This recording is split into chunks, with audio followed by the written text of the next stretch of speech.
there's multiple paths for you as a bootstrap developer tool founder. Not many founders actually know that there's alternative paths outside of venture and PE. Probably like the easiest thing that a founder can do, just answer those 4 questions, and do those questions have interoperability with each other? Hi everyone, you're listening to Scaling DevTools. I'm joined today by Greg Lazarus and Matt Althauser from Polychrome, who are a developer tools focused holding company, which is very different to most of our guests who are founders of DevTools. These guys do something really interesting, and I heard about them when I was interviewing Flagsmith in the previous episode. So yeah, thanks so much for coming, guys. Thanks for having us. Thank you for having us. Excited to be here. So if I didn't cover that correctly, so a holding company, do you want to kind of talk about what you guys do a little bit? Yeah, so we're Polychrome, and we're a holding company that partners with founders, usually technical founders who want to bring on partners into their business to help them take their company to the next level. That can mean a variety of different things, whether it's we buy with cash, a majority equity position in the business, or become 50-50 partners in the business. We usually take over the go-to-market side, and the founder gets to stay in place as the CEO and keeps growing the business, and they bring on more of a business partner. We typically take over sales, customer success, finance, operations, marketing, and the founder stays in charge of product, vision, engineering, etc. Now, like, kind of spoiler alert, it's done well. So you guys have like I know Flagsmith, one of your first company, are doing like really well, and I think Ben shared that they have like 3 million ARR, and you also have Browserless, which is a company that I'd seen a lot online already, and was kind of super surprised that that's like a portfolio company when it's like, I assume they're like a huge like a VC backed enormous giant, and so maybe they are now, but anyway, it's doing really well. But I kind of wanted to like dig into like the early stages where that was not maybe clear, and could you talk a bit about how you decided to start your own private equity holding company, start buying developer tools? Could you talk a bit about that, what that was like? This episode is brought to you by WorkOS. At some point, you're going to land a big customer and they're going to ask you for enterprise features. That's where WorkOS comes in, because they give you these features out the box. Features like skim provisioning, SAML authentication, and audit logs. They have an easy-to-use API, and they're trusted by big dev tools like Vercel, as well as smaller, fast-growing dev tools like Knock. So if you're looking to cross the enterprise chasm and make yourself enterprise ready, check out WorkOS. We've also done an episode with Michael, the founder of WorkOS, where he shares a lot of tips around crossing the enterprise chasm, landing your first enterprise deals, and making sure that you're ready for them.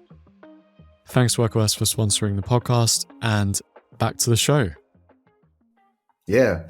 Well, actually, Greg and I have been working together for a long time. We actually know each other. We played together on the German national lacrosse team. So that's where we met back in like 2009. And both of us were super early in our careers. I went off to work at a company called Optimizely, where I was the first non-technical hire and kind of worked super closely with developers to help sell this product of A/B testing. So was there, and right after I got there, I was like, wow, we need Greg. So was working on getting him to come for many, many weeks, calling him nonstop. Finally convinced him to move from New York to San Francisco. And that was like when we actually started getting experience working together. Built a super close friendship as well. And I went from there to go be the chief revenue officer at a company called Amplitude. It's an analytics company.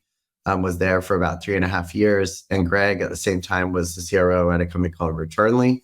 And so we were just kind of learning how to bring products to market. The interesting thing at that time is like at a venture-backed company, you have like unlimited resources really, right? Like you don't have this constraint. And And so we started like having this idea of like, well, what if you could build a business a different way, like with more constraints, but having a heavier ownership portion of that business. And so we started kind of kicking this idea around and eventually came up with what is today Polychrome. And we started really with like not that much money. We really just went out and started asking founders, hey, like, do you need help on the go-to-market side? Would you sell us half of your business? Which actually sounds completely crazy today, like looking back at what we were doing. We had no experience buying businesses. And actually the first business we tried to buy was like for $50 million. And we won't say like what business that was, but we got actually into LOI with them and like we're going really deep in the process. And then they kind of realized like, you guys have never bought a business before. So we kind of took a step back, but it was pretty brutal, like loss, but great feedback for us. And kind of we realized that like buying companies, there's a spectrum of it, of which value, what skill sets are valued the most along a spectrum, right? So if you think about like building a product like from scratch, the valuable asset or the valuable capability is the ability to produce a product, right? And that's why engineers are commonly the founders of software businesses. Shocker, right? And then, you kind of get to early like user product fit. I wouldn't even call it product market fit. And then the skill set actually tends to be people that can get feedback from customers and start running early sales cycles. And then over time, it's scaling that. And then a business actually transitions into almost a financial instrument. And at that point, it's actual financial skills. It's understanding debt, understanding equity and how to put those things to work inside of these businesses to purchase them, right? So most people only see acquisitions where the core skill set is finance. These is like, there's a really famous book in business school called Barbarians at the Gate. It's the Nabisco RJR like merger. And literally it's a book about these banks bidding to see who can pay the most for a business based on their understanding of debt servicing, right? So it's a totally different skill set. And we were like, wait, why are we trying to buy big companies? Our skill set's not going to be valued there. No, we don't have that. So we started focusing on going and saying, where can we get the biggest premium for our skill set? And it turned out being like kind of right at that product user fit and like initial revenue, but not really knowing how to get, to the next market or the next milestone as a business. That's what we'd done as operators. And that was kind of what those founders don't have, right? And so that was sort of the thesis that we started approaching people with. And the first person that we actually closed the deal with was Ben at Flagsmith. At the time, they weren't called Flagsmith; they were called Bullet Train, and they were doing about $2,000 a month in revenue. And the deal's documented on Hacker News. I sent you the link to that. But yeah, at any rate, we struck the deal, and it worked out, and that was the first kind of portfolio company that we did. And now we're direct partners with Ben and his group. And, we have now 3 other companies in our portfolio. So we just kind of like built it piece for piece and kind of on the back of like our skill sets that actually help founders. Yeah, that's where we realized when we met Ben, well, taking a step back, when we got broken up with a larger company right at the finish line, that's when we realized that we're not finance people and financial buyers. The reason why we got so far with them was because of our operational experience and the ability to join them to help take the company to the next level. And that's where that aha moment came in. And we were like, hey, maybe if we go earlier and with technical founders, that's really our value add when we want to build our company. And then we met Ben, and Ben actually was in this similar search of what he wants and what he wants at Flagsmith. And he actually was talking to investors to potentially raise venture capital. But Ben is a serial entrepreneur and runs a bunch of other businesses as well. And he didn't want to give those up. And when you go down the venture path, that's your only path to go down. And so he was introduced to us through a good friend. And that's where we realized that we're the perfect fit. Technical founder needs help with go-to-market people, not technical, can join them and help build. So we both took this leap together. And that was Flagsmith, our first company. Or Bullet Train, then now Flagsmith. So I want to dig into the Flagsmith, like how it started. But just before that, I just like the kind of elephant in the room question there is like, so you bootstrapped as a kind of a group, and you were going to buy a company that was like a 50 million company. How would that have been the same like financing as buying Flagsmith? No, very different, very different. So in that case, we were gonna basically, once you get a business under letter of intent, you then go and raise the capital to transact on the business, and you effectively use the terms of the deal to raise the capital. This is called a fundless sponsor model. So most of the acquisitions that you hear about aren't how most acquisitions take place. It's just like a fundraise. You're setting the terms of the deal, and then you're going to the capital investors and asking them to participate. And then you get a carry on that deal, or you get a management fee on that deal. And that allows you to have a salary to work in that business going forward. So that's kind of how most, like in the world of, small cap, meaning like less than $1 billion acquisition, that's how a lot of those acquisitions actually take place. So that's kind of a tried and true process, but you kind of really need to be good at raising money, and you really need to be good at finance, right? And like we're okay at raising money, but we're much better at building revenue. It turns out that's the better thing in our eyes to be really, really good at. But yeah. And then when you started talking to Flagsmith, that was something that you just didn't need outside capital for. Right. So the business was just super early. It was an open source project. They had a SaaS offering, and they were just, really getting started. They had done this as kind of a nights and weekend project as a rollout from their agency. And so I think we put up $225,000 in cash for a 25% stake. And then we agreed with them that once we got revenue to a certain milestone, that we would become 50-50 partners in the business. So again, like you can link to that Hacker News kind of conversation, but they were taking a bet on us, and we were putting our own real money into this deal and time. And we wanted to do a deal where we wanted to do a deal where we had to do that, right? Get in the game. We were going to double down and make these founders super successful. And we think that's like the best way to start something, just like a technical founder, like building the product. Like we wanted to build the offering as a holding company. And so, that's how we started. And now we've since raised $10 million in capital. And, we can buy more businesses with that capital we have.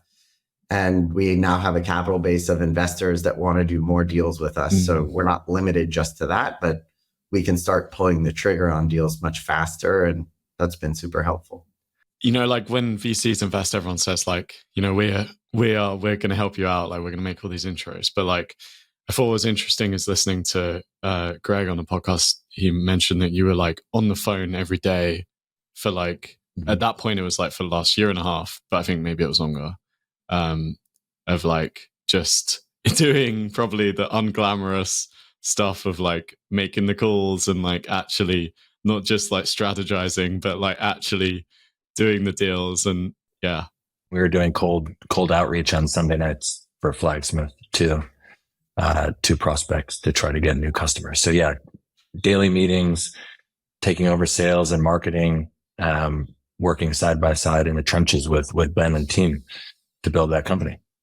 Was it full time that you were working on this? Did you have other things going on at the same time? Or? We actually started Polychrome the way that we were able to sustain, we have a third partner, Alex, who came on a few months later, but he's a full partner and he's been with us from the beginning. And to sustain all three of us, we needed to do consulting kind of on the free days. So we would actually do consulting for venture-backed businesses and then just reinvest all of that money back into Polychrome. So we did that. Actually, it took us, I think, 3 years. And like to date, I think all of our businesses are profitable or cash flow break even. I think to date, we've lost like $100,000 of like, actual burn. Yeah, we're very profitable. We're turning the corner on all that stuff. And we have like a holding company that's sustainable. So, it's not an overnight thing. It takes a lot of time to do. And you have to kind of really be obsessed with like what you can accomplish in 10 years, right?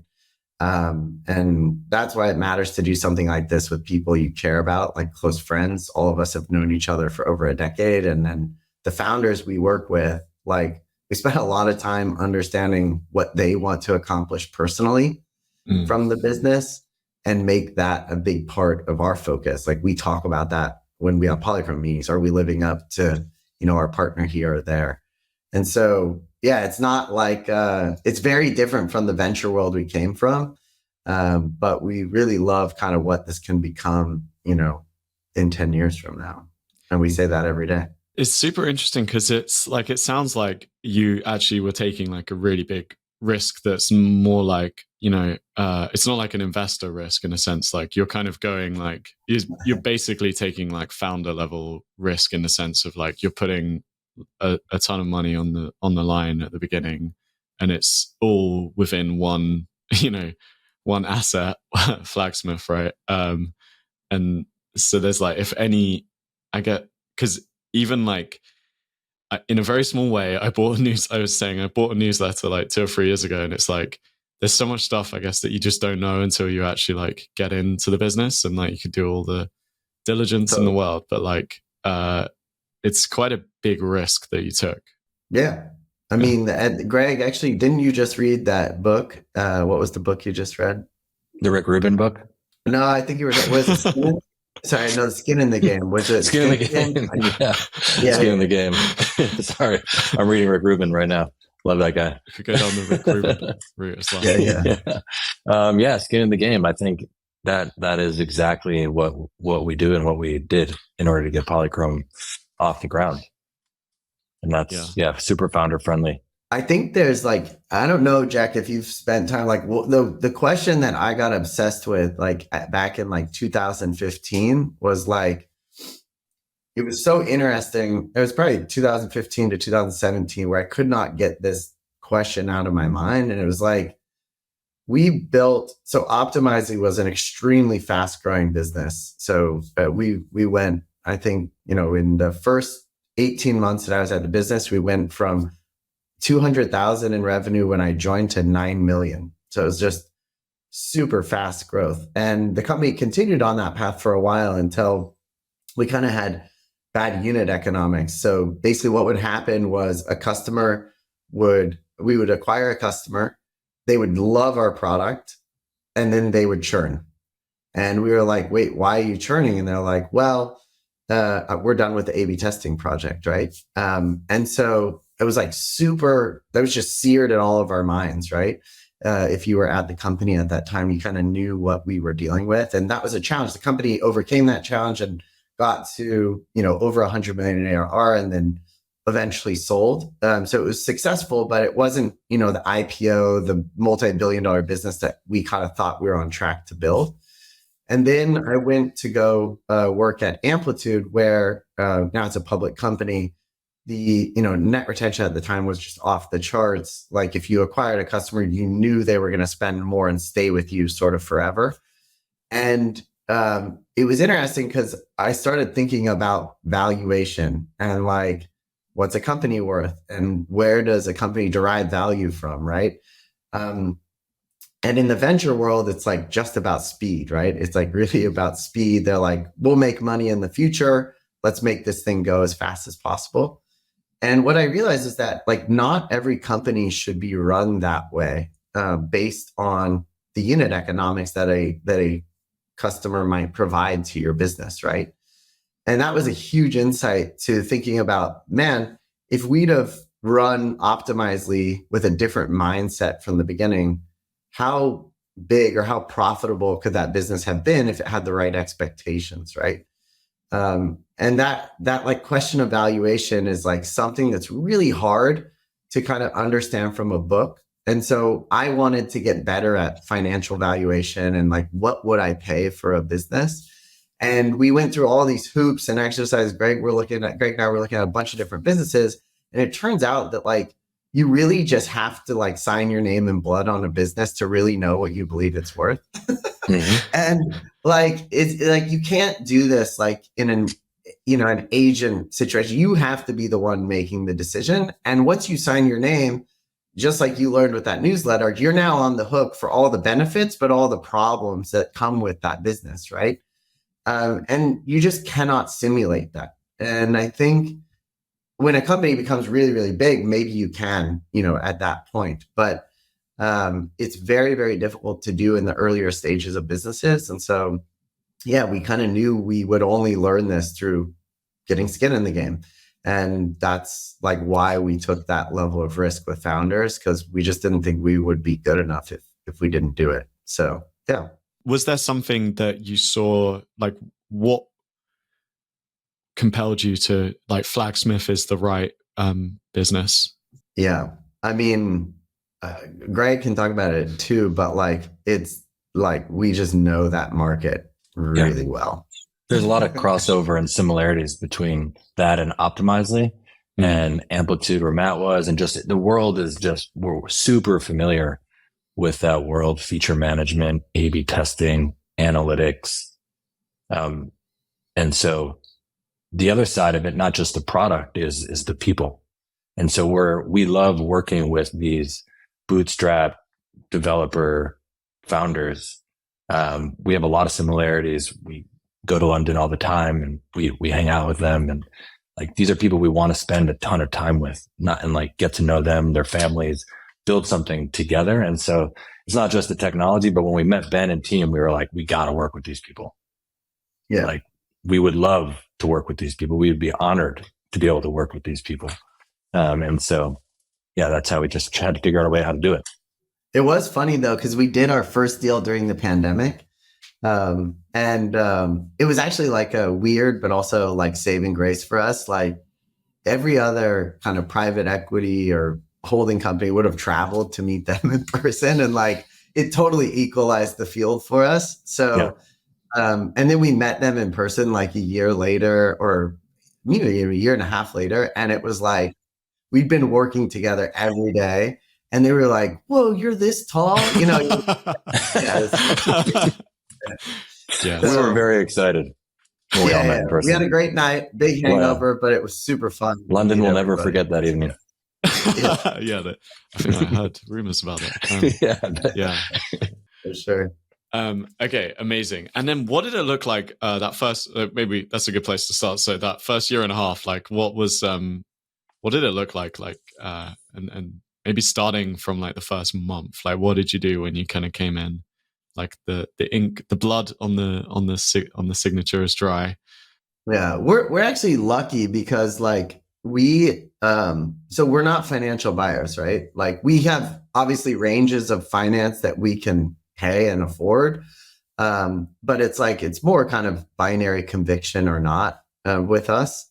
And so our process to evaluate like a business is much more based on go-to-market strategy. Because we basically price in that we're not going to value it the right way compared to every other financial buyer.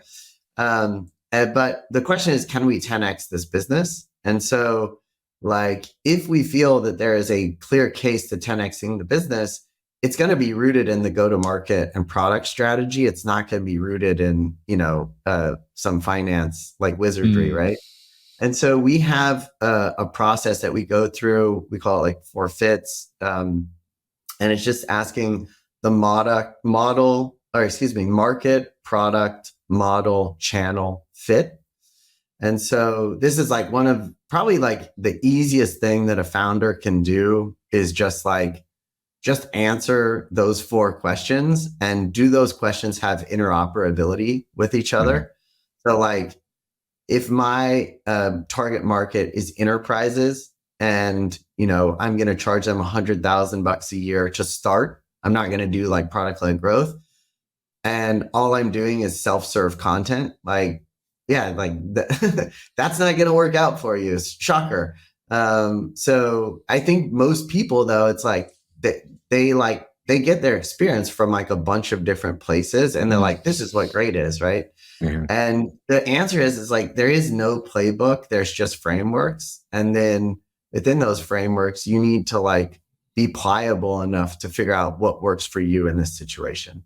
So the thing that was super interesting about Flagsmith was it was open source and we'd never worked in open source before. And like, yeah, we were kind of nervous about that. And then we realized that it's just this glaring strength for the business. The superpower. And yeah, and so we just doubled down on that as kind of our core go-to-market motion there. There was two things that we worked with Ben and team on immediately. And the first was in this model that Matt mentioned, the 4 fits, is understanding like our target market and who we want to serve. Feature management is a commoditized space. It's very busy. I would say software as a whole is a commoditized space. And so you have to find your corner and you have to execute really well there. And so we agreed on our target customer. And then what we did was, the other thing is, developers, especially open source founders, it is a very sensitive, topic to start monetizing an open source project. And we totally understand that. And so we worked a lot on, what our open source philosophy was as an organization. What will we gate in our open source project and what will we have as open for anybody to use? And so we had to overcome that as a team and come up with our philosophy there and understand our target customer. Both worked really actually well together. And then we could hit the ground running all at the same team. As a small team, you have to be aligned. And that's what we worked on really early. Yeah. And so what were there like, were there any kind of big changes that you made there that kind of came out from like that?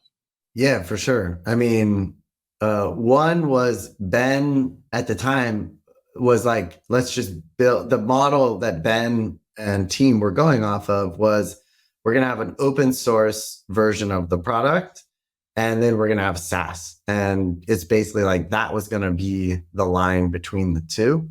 And what we realized was like, well, like there's big organizations that just want to run feature flags or flag management on premises for performance and security reasons. And they want support with that. Why don't we also make this like a first class opportunity, for those customers that want flexibility of how they run their feature flags? Okay. So that was like, a big insight early on and figuring out like, how do we do pricing for customers like that? How do we support customers like that? I think that was all big. Yeah, we worked with Ben and we realized that we don't want to take away from the current open source project. If you're a developer or if you're a small team and you want to run feature flags or A/B testing or segmentation, you should be able to do that with our open source project if you just want to host it locally yourself. Yeah. But what we agreed on was there's certain features and there's certain permissions that a team or an enterprise organization would need, like SSO or role-based access control, that in order to get it across an organization, they would need those features and are willing to pay for those features once they've proven that the product is right for them and their team. And so that's how we really differentiated our open source versus our closed source enterprise on-prem solution.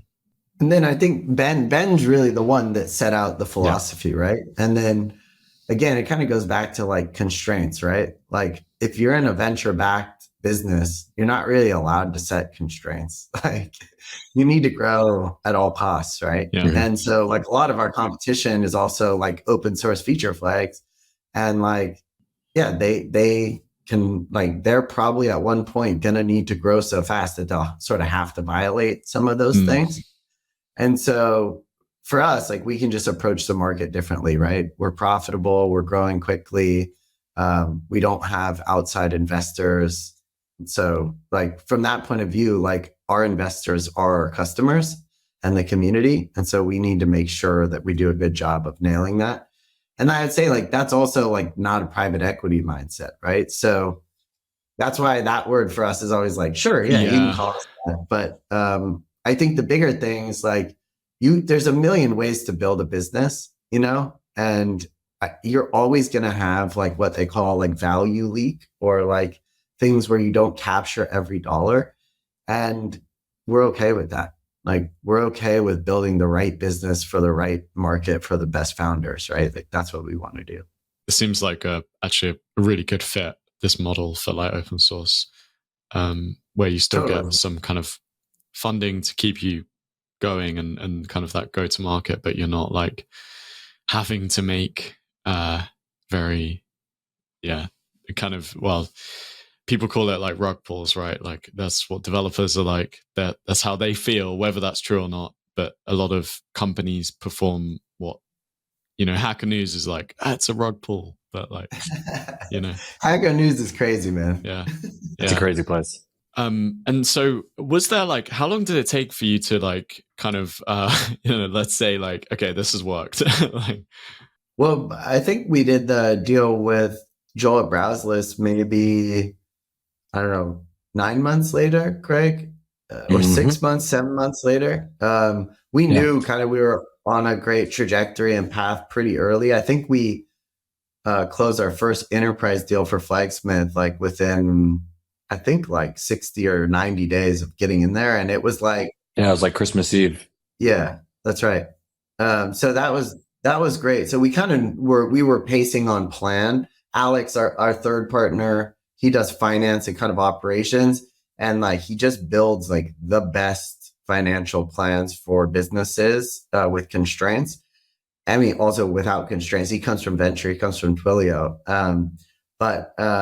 Yeah, like, we were hitting plans sort of every single month. And we had a lot of conviction in what we were doing. We loved who we were working with. And we were keeping ourselves afloat with outside consulting just as needed.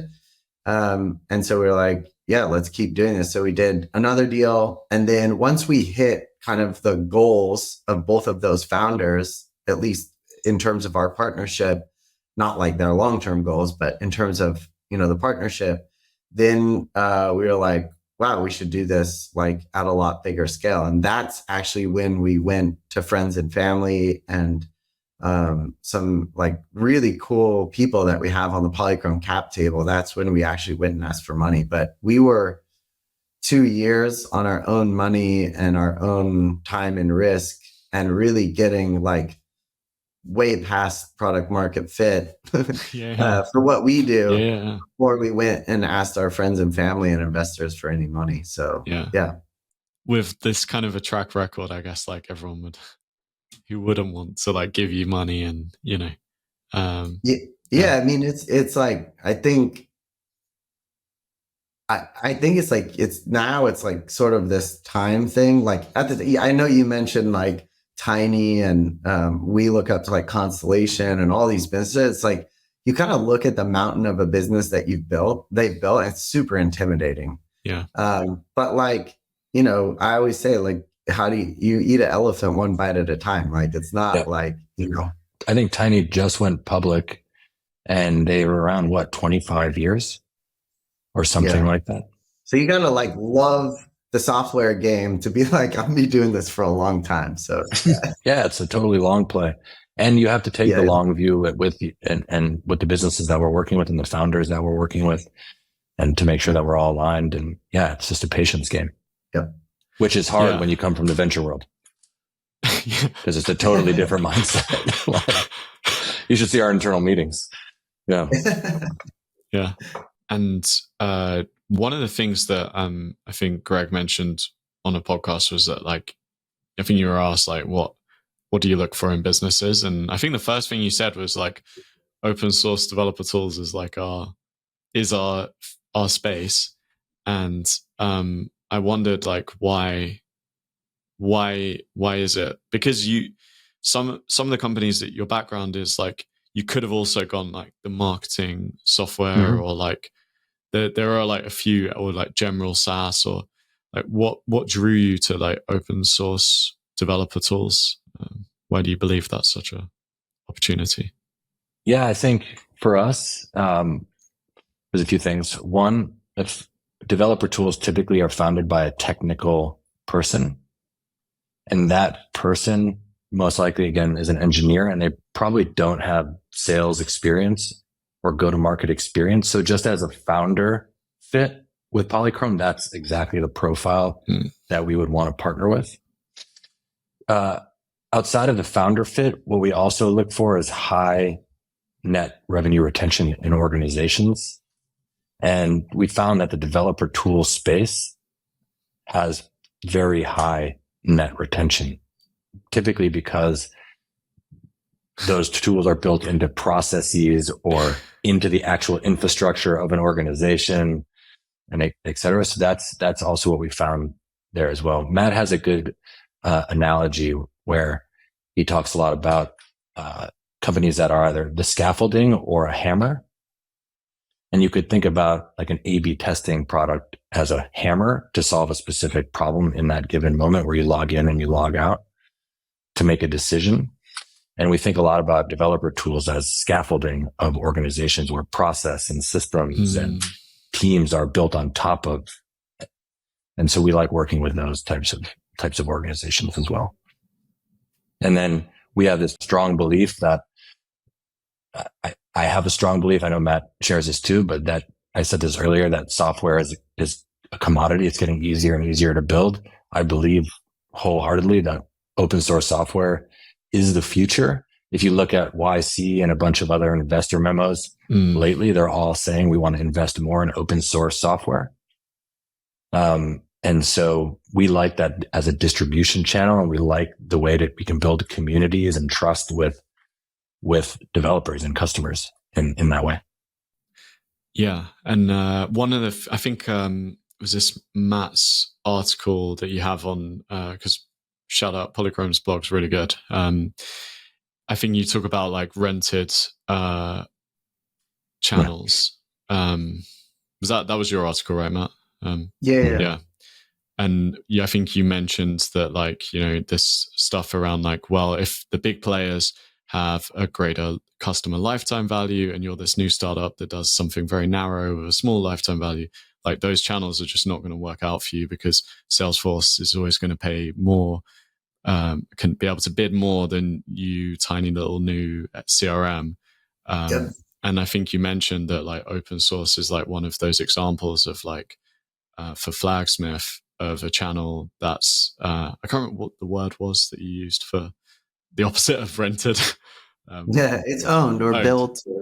Yeah. I think it's important to, like, I think most people, like a lot of developers, like they're like, okay, I'm going to build this product and I'm going to get AdWords, and then like, that's all we got to do kind of deal. Like I'm oversimplifying it, but like, and then they're like, and we're going to do product-led growth and we'll never have to talk to someone about sales. You know, it's like, it's kind of like, whoa, there's like kind of a lot of like hopeful situations, but like very few companies function like Slack do. And like very few companies have, or products have like built-in network effects where it's like distribution becomes more distribution. That's very, very rare. And so you have to think about like channels almost as products, and how can I build and invest, you know, this product that will give me something over time. We did this at Amplitude. We did really good first party events, and we were able to get hundreds of people to come up to our events in any city, you know, that we went to, because we built really good thought leadership and we got great speakers to come to those events. That's a good example of a built channel in a non-constrained budget. Because like what bootstrap startup's going to go do a roadshow, right? But the key thinking is like, what stage can I build as a founder that is long-term valuable for my audience and defensible of everybody else, right? So your podcast, Jack, is a great example. We actually built the podcast for Flagsmith. That was one of the things that I did in the first few months that I was there was like, okay, we need an awareness channel. We want the nth, investment into that channel to be lower than my upfront investment. And like podcasts, the reason why so many people are doing podcasts is because they are built channels and you can create a stage for distribution, right? With your message. And so, it's actually like people make fun. Oh, this next person has a podcast. But like, it actually makes a lot of sense, right? Now, does that mean that the average founder should go do that? No, like you should do the channel that, especially as a technical founder, you should build the channel that you can uniquely build with your audience and your product. I just don't think, I think people are a little bit lazy on channel like ideation, right? So we're actually building, if people want to join, we're building like the first industry conference right now at Browserless for the headless browser space.